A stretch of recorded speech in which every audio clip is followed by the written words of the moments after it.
ምን ሆኖ ነው ግን ብሩኬ ራሱ ላይ አቋም አይኖርም? አቋም ለምን አይኖርም? እሱ እኮ ነው ነገሮችን እንዲጠረጠር ሀይሜም እንዲጠረጠር አደረገ እንጂ ከዛ ደግሞ እንደዚህ ራሱን እየጠረጠረ ሀይሜን ኢመኒ ማለት የለበትም ማለት ነው። ሰላም ውድ የዩቱብ ተከታታዮች እንዴት ናችሁ? ደህና ናችሁ? ሰብስክራይብ፣ ላይክ፣ ሼር አርጋችሁ አበረታቱኝ።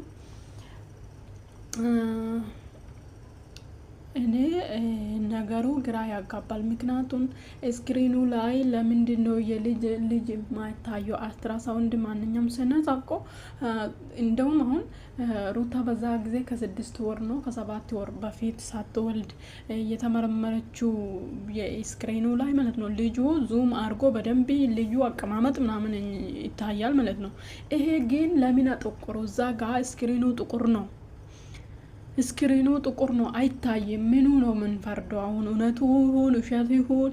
ስለዚህ ዶክተሩ ስራሱ ያለስ ወይ ወደ 7 ወር ከተጠጋ ወይ 5 ወርም ከሆነ ያንተ አይደለም ማለት ነው አለች ሀይሚ።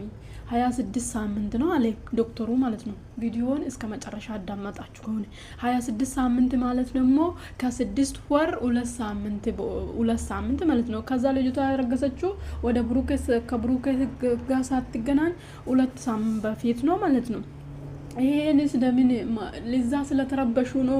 ለምን ማስተዋል አቃችሁ ሁሉም ማለት ነው። እኔ ግራ ገባኝ። ሲቀጥል ደግሞ ብሩኬ ለምን የራሴ አይደለም ካለ ለምን ራሱን ይጠረጥራል? እኔም ግራ ገባኝ ለምን ይላል ማለት ነው። ምክንያቱም የራሱ አይደለም። እናንተ ምንም ካላደረጋችሁ የፈለገ ነገር መታችሁ ብትደነግጡም እናንተ ያላረጋችሁ ነገር እናንተ አይደለም። ምን አገባችሁ እንዴ? አቋም ሊኖራችሁ ይገባል። ገና ልጁ ዲኤንኤ ምናምን እሱ ዲኤንኤ ምናምን መስመር ካልሰጣ እንደዚህ መሆን አይችልም። ሀይሚም ራሷን ማሳት አትችልም። ምክንያቱም እሱ አሁን ዲኤንኤ ይመረመራል ካለ ማለት ነው። ስለዚህ ራሱን ለምን ራሱ አላደረገም ከሆነ አቋም ኖሮት አላደረኩም ነው አለቀ። ልጅቷ ምንም የምታመጣ ነገር የለም። ልጅ ተወልዶ እስከዛ በግድ ተጠብቃታለህ። በእንደዚህ ማፎካከር ሳይሆን ምንም አላረገም ከሆነ መብት አለው። ልጅ ተወልዶ እስከመመርመርና ዲኤንኤ እስክታወቅ ድረስ መብት አለ እሱ ማለት ነው። መብት አለ። ያንተ ነው ማለት አትችልም። ልታስገድድም አትችልም። ልጅ ተወልዶ ዲኤንኤ ይመርመርልኝ ብላ ልጠይቅ ትችላለች። ስለዚህ ካላደረገ ነው ይሄ ነገር። እኛ ሰውን አናቅም። ብሩክ ለሴት ልጅ እንደዚህ ሀይሚ ራሱ በየሆነ ነገር ስትፈትን የሚፈተን ልጅ አይደለም እያየ ነው። ምክንያቱም እንዴት እንደዚህ ሊሆን ቻለ? እኛ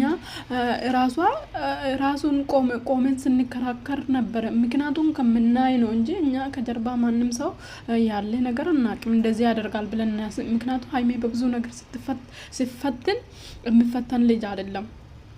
የሚመልሰው መልስ ሌላ ነው። ስለዚህ እኔ ደግሞ የሆነች ልጅቷ ከዚህ በፊት 2 ወር ነው 3 ወር ነው። ስለዚህ ቁጭ ብለን ቪዲዮ እያየን እያለ ነው ማለት ነው። ብሩክ እኮ ሀይሚን አይወድም፣ ለስራ ነው የሚፈልገው፣ እሷ ነው የምትወደው አለች። እንዴት ታወቅሽ? ስለዚህ አስታውቃል አለች። ስለዚህ ብሩክ ሀይሚን አይወድም አዝዛለሁ አለች። ስለዚህ አሁን ደግሞ ይህን ነገር ሲሰማ ልጅቷ እንዴ ልታቅሳለች? ብሬን አምጪልኝ አለች ነው። እኔ በጣም ነው ያሳዝነኝ። እንደዛ ሆና ሀይሚም ደግሞ እንዴት ነው የምትረጋጋ? የምትጠብቁ ሰው ማትጠብቆ ነገር ለእናንተ እንግዳ ከሆነ እንዴት ነው ሀይሚ ራሱ እንደዚህ መሆን አልቻለችው? በእውነት በጣም ከባድ ነው እንደዚህ አይነት ነገር። ስለዚህ ብሩክ አሁን አቋም መኖር አለብክ። ልጁ እስክትወልድ ድረስ አንተ አቋም ማለት ነው። ራስህን እንደዛ ንክኪ ያለኝ እንደዚህ አይነት ንክኪ ውስጥ ገባው ብለህ ካሰብክ ግን ልጅቷንም አታሰቃየ፣ እያረገዘችውንም አታረቅ። ግን እኔ አሁንም ጥያቄ ሆነልኝ፣ ስክሪኑ ላይ አልታየም፣ በደንብ አልታየም። ምክንያቱም ለምን ብላ ካደረጋችሁ እዛ ጋር ለምን እንዲ ካሜራማን ዙም አድርጎ እንትን መቅረጽ አልቻለም? ወይስ እኛ ላይ እየተጫወታችሁ ነው በየቦታው? እንዴ ልጅቷ እንደዚህ እስክትሆን ድረስ ጫውታ ነው ብዬ አልቀመጥም። እስክትታመም ስትቀን ሙሉ እንደዚህ እንባው እንደ ውሃ እንደዚህ እየወረደ እኔ ቀልድ ነው ብዬ አላምንም። ሰብስክራይብ ያድርጉና አበረታቱኝ።